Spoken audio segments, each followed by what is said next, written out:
Welcome back to bullsEYE through the lens of a Bulls fan. And yes, sirski, this is the win that we needed. This is the win that we needed because we were only one game up against the Cavaliers and we sealed the deal. We did what we had to do. Now we're 2 games above them, but Toronto won today, so now we're only 1 game above Toronto. Still in the 5th seed. Toronto is in the 6th seed now, and Cleveland Cavaliers, they actually fell to the 7th seed, which is the play-in. But listen, we can't get too happy right now because we still have a huge problem, okay? See, the first half of the game, we played really well. We played pretty well defensively. We scored 28-25, kept them at 16 and 19 in the first and second quarter. But see, this is the problem and the trends that we've been seeing. Third quarter, we come and, we don't really play too hot, 22 points is not too bad in the third quarter. But we just couldn't keep them at bay. They scored 28, and then in the fourth quarter, we still scored 23 for a total of 98 points. We allowed them to score 31 points. Now, that's when things got a little bit too close for my comfort. When we played, the last team we played, that was Pelicans. We allowed them to score 40 points in the fourth quarter. That's what really separated us from winning that game. We have to learn how to finish closing out games here, man. Or if we can't score, above 22, 23 points in the third and fourth quarter, because we want to get somewhere between 25. You want to get 25 or more. If we score under 25 in the third and fourth quarter, then we need to learn how to keep teams from scoring above 25 or more. We want to keep them under 20 points to really, be a good closing team. Now, that's the first, issue that we're running into in this game. It was an ugly game, but we won it, and that's what's important. But we still have to highlight the things that we still have to work on, because if they played better, they would have beaten us that game. Now let's go over to this next tab. I want to highlight rebounding. Okay, we're still not a real good rebounding team. We're actually one of the worst teams when it comes to rebounding, and they didn't have Jared Allen, which is another great rebounder for the Cavaliers, so they probably would have crashed the boards a lot more than we have. We have been assisting way better in the last 3 games, which actually surprised me because, we play a lot of ISO ball. Cavaliers, when you got 17, they played a lot of ISO ball as well. The next thing I want to highlight is the 3-pointers. We're struggling as a 3-point team right now. I'm shooting, almost 24% from the 3. It's bad as a team. We just got lucky that Cleveland Cavaliers shot at the 3 worse than us, and then we shot better at the free throw. We can do a little bit better. I want to be in the 90s as a team. We used to be somewhere in the 90s, but I don't know what happened. We're just starting to miss free throws. Like Zach LaVine is starting to miss free throws, DeRozan, and they normally shoot in the 90s. It was a well-needed. I actually saw an out-of-bounds play ran by the Bulls, and I'm seeing that Billy Donovan is he's looking like he's trying to implement plays into the rotation. I want to highlight certain player performances because a lot of players balled out today. Zach LaVine with 25 points, a +7 from the plus-minus, shooting 47% from the field, 28 from the 3. He's a 3-point shooting person. He's just not really hitting it. 87% from the free throw. I like to see that. 3 assists. DeRozan with 20 points, shooting 47.1 also. They actually shot the same amount. I love to see that. 0 for 1. I love to see this as well. DeRozan is not known to be a 3-point shooter. So don't shoot 5 3-pointers like you did last game. You missed that one. Just keep it at that and keep shooting 2-pointers. Okay. 80% from the free throw, 5 rebounds, a -1, it's not too bad, but it is what it is. It's almost a 0. Vucevic was 16, shooting 42.9. I like to see him shoot a little bit more, 25% from the 3. He wasn't too high from the 3, but he grabbed 9 boards. I love to see that. One offensive board, a steal in the block, +2. I love it. Alex Caruso balled out, man. He really did. He didn't score a lot, 10 points, but man, 100% from the 3, 60% from the field goal, 100% from the free throw. 2 offensive rebounds for a total of 8 rebounds total, 7 assists, 2 steals, +18. He was arguably the best player just on the court. He must have been really playing defense, really getting into the offense, defensive wise on the opposing team. Ayo Sumo with 11 points. We love to see him actually come alive a little bit because he just been in a shooting slump, shooting 83.3% from the field goal, only shooting 1 3. He missed that.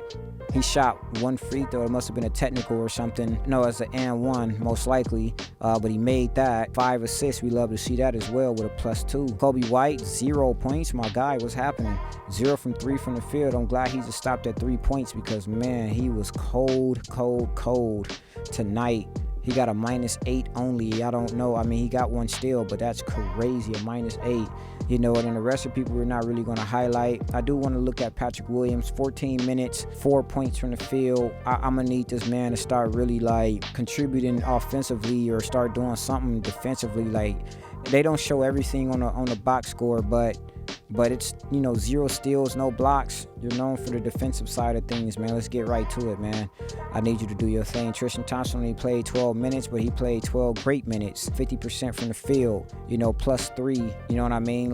He needs to get better free throw wise. It's basically a hack a Shaq, but man, this man cannot shoot free throws to save his life. But he got 4 boards total, 2 of them offensive, and that's why we got him on that floor. That's what we need him, for.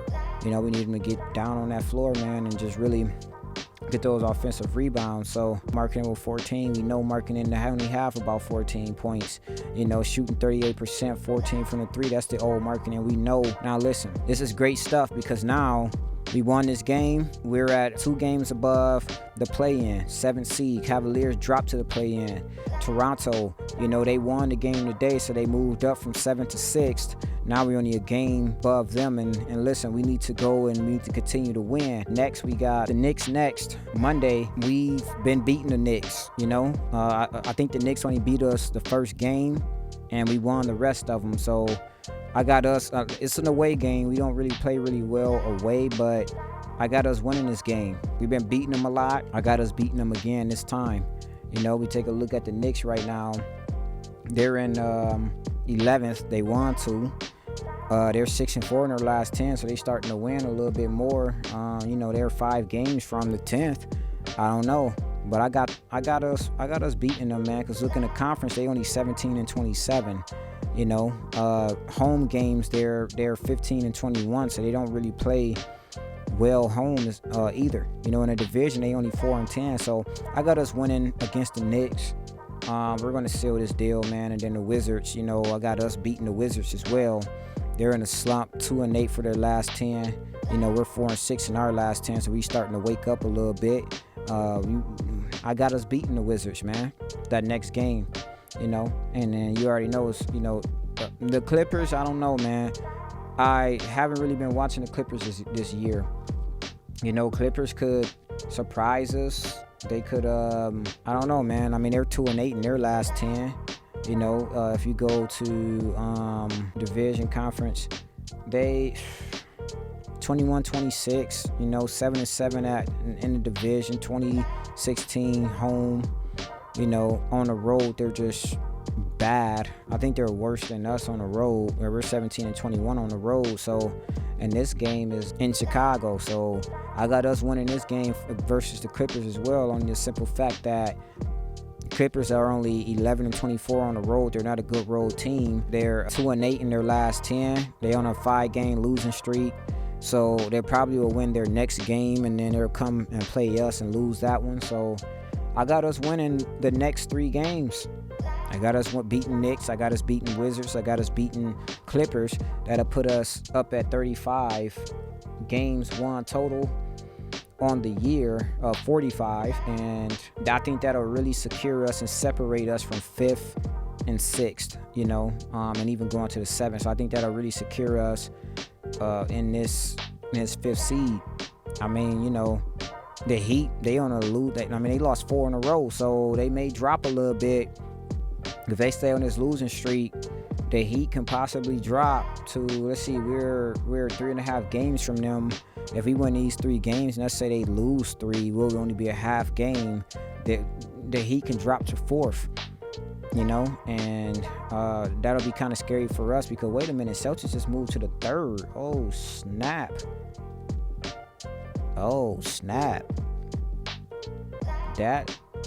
It's looking real scary for us right now because that just changed to Milwaukee. Ooh. I'm not even gonna lie to you. I'd rather play Boston in the first round instead of Milwaukee. Because Milwaukee, man, we have no answer for them. We never beat them yet. Ooh, that's getting real sticky out there, yo. So listen, we won the game. You know, we still got a lot of stuff we need to work on, so let's not get ahead of ourselves and be like, yay, let's go, let's celebrate this, that, and this because we beat the Cavaliers. Listen, we were supposed to beat the Cavaliers. We didn't, you know, we was blowing them out the whole game, but we only beat them by 4 points, so it got a little sticky, it got a little scary at the end in the second half there. We were supposed to blow them out. So let's not get too happy yet because in the past 5 games, we'll win one and then we'll lose the next one. We'll play like we got heart and then our heart will be stumped and taken away. So let's not get too happy. These next 3 games, I got us winning. I got us on a 4-game winning streak, man, by the end of next week. So let's see if my prediction is right, you know. So you're checking in a bullseye through the lens of a Bulls fan.